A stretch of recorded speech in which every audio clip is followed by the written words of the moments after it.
അമ്മയുടെ കഷ്ടപ്പാടാ പെട്ടെന്ന് മാതൃദിനം എന്ന് പറയുമ്പോൾ ഓർക്കുന്നത്. അമ്മയെ കൂട്ടിയിട്ടാണ് വന്നത്, ഇന്ന് അമ്മയ്ക്ക് വേണ്ടി വന്നത്.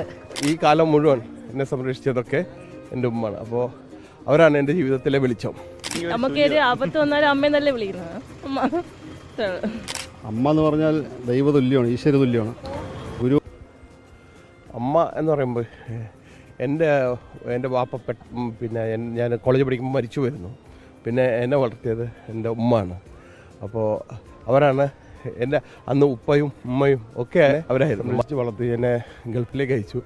ഞാനൊരു മാധ്യമപ്രവർത്തനാണ്. ഞാൻ ഗൾഫിൽ 23 വർഷമായിട്ട്. ഈ കാലം മുഴുവൻ എന്നെ സംരക്ഷിച്ചതൊക്കെ എൻ്റെ ഉമ്മയാണ്. അപ്പോൾ അവരാണ് എൻ്റെ ജീവിതത്തിലെ വെളിച്ചം. അവരാണ് ഹീറോ. അമ്മ എന്ന് പറയുമ്പോൾ എല്ലാം അത് തന്നെയാണ് മൈൻഡിൽ. അമ്മ ഇല്ലെങ്കിൽ ഒന്നുമില്ല എന്നുള്ളൊരു ഇതാണ്, കൺസെപ്റ്റാണ്. എനിക്കും അങ്ങനെ തന്നെയാണ്. എല്ലാം അമ്മയെന്ന് പറഞ്ഞാൽ എല്ലാം ആണല്ലോ, നമ്മളെ സ്നേഹം